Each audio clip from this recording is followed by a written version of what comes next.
Ada cerita dari teman sehatku.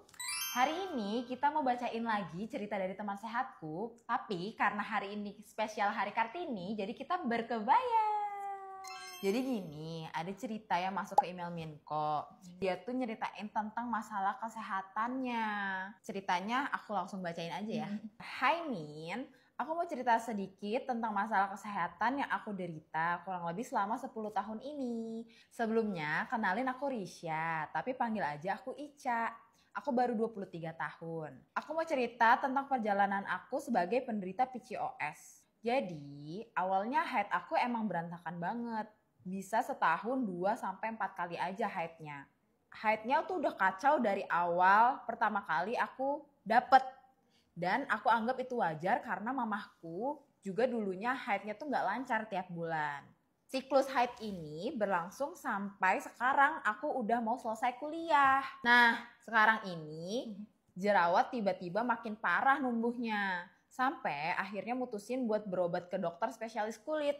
Terus sama dokter aku disaranin buat periksa ke dokter spesialis kandungan karena dugaan dokter spesialis kulit ada hubungannya sama hormonal. Terus periksa deh aku ke dokter kandungan spesialis fertilitas. Di sana dicek lewat USG perut karena aku belum nikah. Hasilnya ternyata sel telur aku tuh kecil-kecil dan banyak banget. Dokter jelasin panjang lebar kalau itu namanya PCOS dan berbahaya untuk fertilitas. Kalau udah nikah nanti bisa jadi bakalan susah punya anak. Mandul.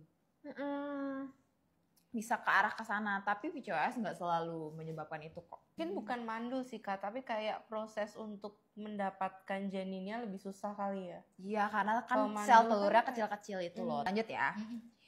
Dokter ngasih beberapa obat sama vitamin D nih ke dia. Katanya beliau juga nyaranin buat periksa ke ahli gizi untuk atur pola makan dan diet aku karena berat badan aku juga udah nggak kekontrol.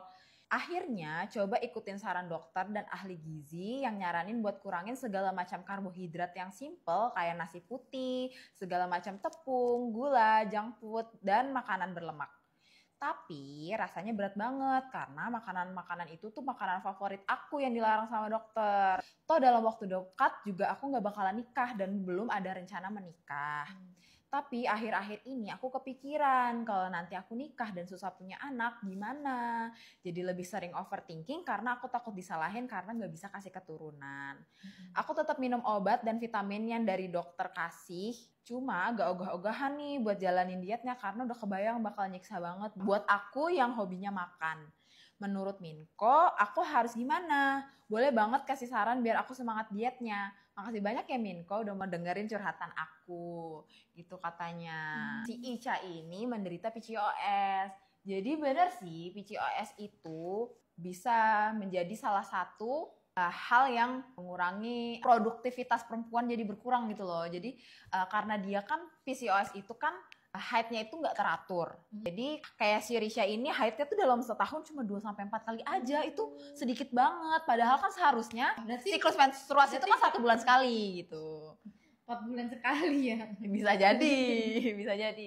Nah itu tuh nggak normal yang kayak gitu tuh. Aku kayaknya waktu zaman-zaman SMA itu pernah nggak haid hampir 2 bulan.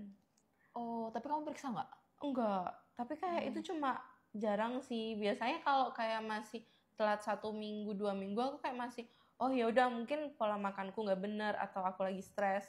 Tapi yang waktu itu kayaknya 2 bulan lebih pernah sekali terus tapi kayak ya udahlah aku nggak ambil pusing sih.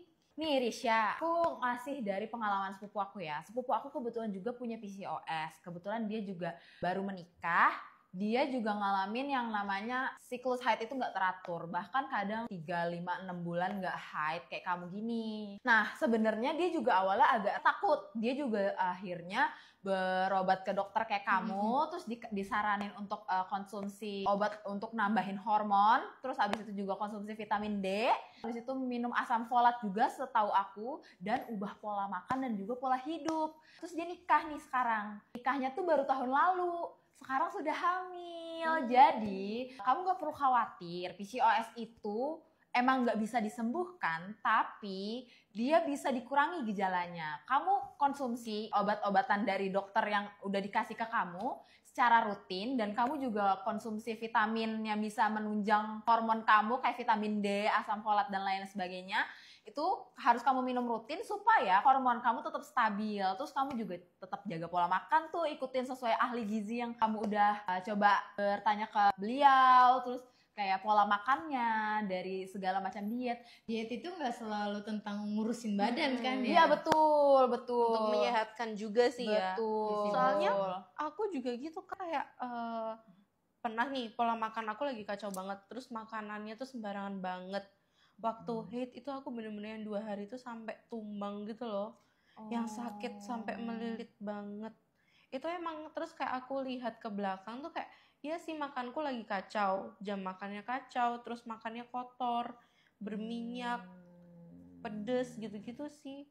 Jadi kamu ikutin aja saran dari dokter yang emang mungkin itu terbaik porsinya untuk kamu, karena kalau misalkan kamu ogah-ogahan nanti kamu juga nggak akan menemukan kesembuhan di diri kamu gitu. Jadi untuk mengurangi gejala PCOS-mu, kamu bisa ikuti saran dari dokter aja. Kalau dari Minko sih itu ya sarannya. Selagi bisa mencegah atau memperbaiki ya diperbaikin aja sih. Betul. Dari sebelum fatal. Iya gitu betul. Nah kamu nggak perlu takut, sepupu aku sendiri dia penderita PCOS tapi sekarang dia udah hamil, nggak perlu overthinking terkait itu. Jadi semangat ya Ica.